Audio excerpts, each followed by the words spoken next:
want to introduce Filip Makraduli.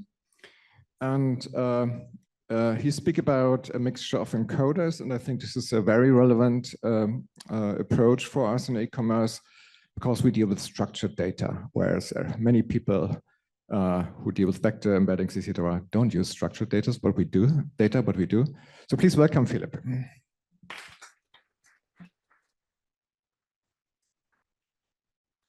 Hi, so unfortunately I have only 10 minutes today, so I'll give you a bit of a taste of what we're doing. I won't show you everything, but then you can talk to me at the breaks. So yeah, I am an ML engineer, a bit of past experience in ML, in data science, work at Imperial before, etc., and then moved on to the world of search.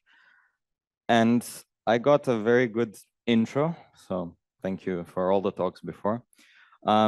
In simple terms, what we're trying to do effectively is something like this. So in traditional text search, you get text, you encode the text, you get this very well-trained models, all working amazing, map all these terms into a vector space, and it works really well. However, in the real world, there are a few issues, maybe more than a few, but the data usually looks something like this. So there's images, there is locations, there's numbers, there is different expressed terms that within themselves contain stuff related to timing. So for example, if you mention popularity, that includes stuff related to when was something popular, last week, 10 years ago, 2 days ago. How do you effectively encode this into your vectors? And this list goes down further on. And especially this is a big problem. One example is with numbers. OpenAI's embeddings for number 37, the two closest vectors in terms of similarity are not 36 and 38, but other numbers that appear frequently in the latent space of the LLM and so on. So this problem extends to multi-modal data, to images, to different terms that require fuzzy matching, like recent or places near Berlin, right? Where do you place the cutoff? Is it 1 kilometer, 2 kilometers, 5? So what we want to do is we want to utilize vector embeddings to have this kind of approximate nearest neighbor search where you can actually encode this data in a way of like an infinite resolution almost. And this leads to something like this then, when you have complex queries like sparkly dress for Christmas under $100. With superlinked, you get the relevant items, or with this approach of multi-modal and kind of multi-attribute mixture of encoders. And this is the reality. You have different databases, data sources.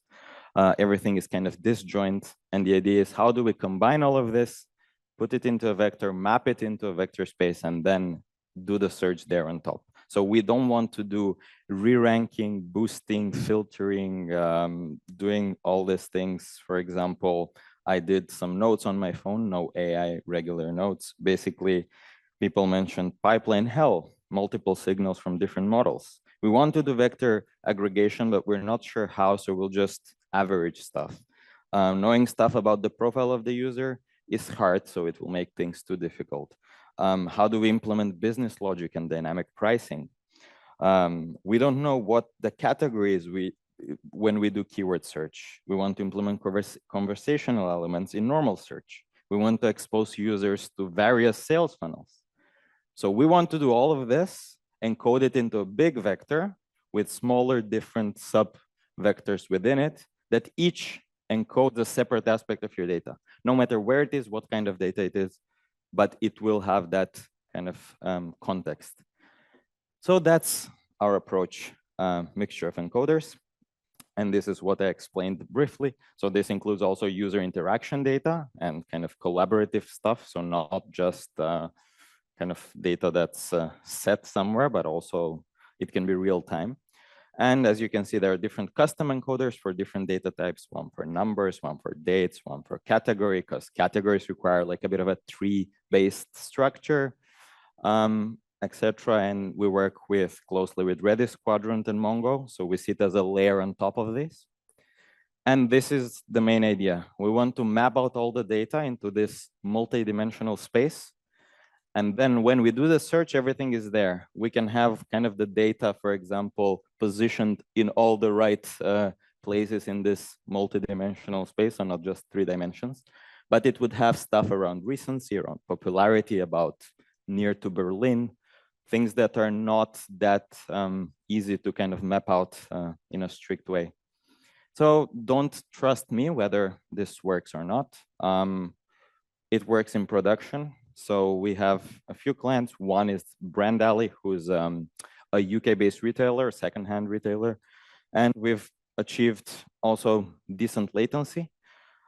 We can also push this further in other use cases. And they've improved their conversion rate. This is roughly kind of the before and after in their use case. So we've substituted a lot of manual work, a lot of disjoint data in different places. The real-time aspect also was added. So that's the idea, kind of, can we use this big long vector with different vectors within it and build from there? And we've built a framework around it, so not just one approach. And also feel free to test this out. So we have a lot of open source resources. Maybe what I'm saying is not true, you might say. Maybe you can check it out yourselves and test my claims, right? So we have an open source repo. We're also doing a lot of stuff around benchmarking. I won't go into detail here, but basically we want to find a benchmark that includes this multimodal aspect, so not just text. So we're fine to do text, but the key advantage is when you have different types of data. So we've decided to work on our own thing. We also have an article explaining how this approach, Mixture of Encoders, compares to Colbert, BM25, some cross encoders, so you can have a read at that, also available. This is the repo. You can also talk to me at the break. I'll send you links and so on. You can add me on LinkedIn. And we have also a vector DB comparison table. So you can just see different features of different vector DBs. Superlinked is vector DB agnostic, but we prefer to use the vector DBs we mentioned before because we've stress tested them at a very large scale, so hundreds of millions of vectors. That's why we prefer working, because we work closely with those teams. We also have this article hub where you can read different stuff, see kind of what we've experimented with, what we work on, and things like that. And also there is this open source e-commerce store demo that you can try. I guess the presentations will be sent at some point, or you can also have a look at this. But basically, you can build this kind of store where you can do this complex queries and get the right results, and also even train your own kind of collaborative filtering model that will be included. And I'm happy to take some questions now, but also at the break and coffee bar chat. Thank you, everyone. Thank you.